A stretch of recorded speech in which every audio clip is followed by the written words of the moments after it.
మనకి జాతకాలు, జన్మ నక్షత్రాలు అని ఇలాగన్నీ చాలా చూస్తుంటాం. మనం ఎక్కడైనా పూజ చేయించుకోవడానికి వెళ్ళినా, లేకపోతే ఏదైనా ఒక పని చేయడానికి, వివాహాది శుభకార్యాలు చేయడానికి, గృహప్రవేశాది కార్యక్రమాలు చేయడానికి, ఇలాంటి వాటన్నిట్లలో మనం జన్మ నక్షత్రం ద్వారానే అన్నిటినీ లెక్కగడతాం.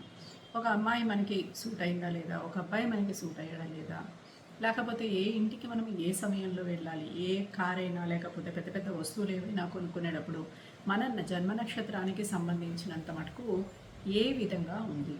అయితే చాలామందికి జన్మ నక్షత్రంలో చేయాల్సిన పనులేంటి, చేయకూడని పనులేంటి అనే విషయాలు తెలియదు.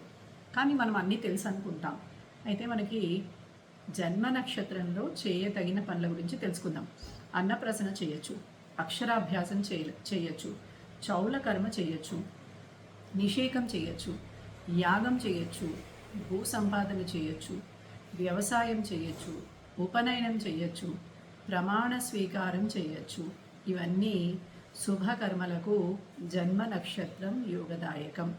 అయితే ఇంకొకటి మనకి జన్మ నక్షత్రంలో చేయకూడని పనులు ఏంటి అంటే కనుక శ్రాద్ధము చేయకూడదు, క్షౌరము చేయకూడదు, ఔషధ సేవనము మొదలు పెట్టకూడదు, పోరు పక్క వాళ్ళతో ఇక్కడ గొడవకి వెళ్ళినప్పుడు జన్మ నక్షత్రంలో చేయకూడదు, ప్రయాణాలు జన్మ నక్షత్రంలో మొదలు పెట్టకూడదు, పురుషులకి నిషేధము.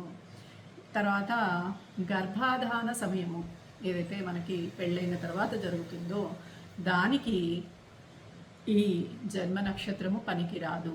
పుంసవనము, సీమంతము వంటి శుభకార్యాలు స్త్రీలకి నిషేధము, పురుషులకి కాదు. అందుకని జన్మ నక్షత్రంలో ఈ కార్యక్రమాలు చేయొచ్చు, ఇవి చేయకూడదు.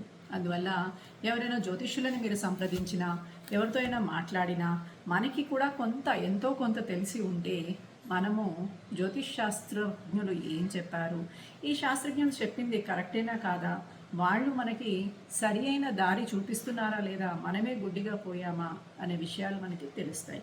అందుకని కొన్ని కూలంకషంగా ప్రతిరోజు ఏదో ఒక చిన్న టాపిక్ ద్వారా తెలుసుకుంటూ ఉందాం. మళ్ళీ రేపు కొత్త టాపిక్తో కలుద్దాం. జయలక్ష్మీనారాయణ.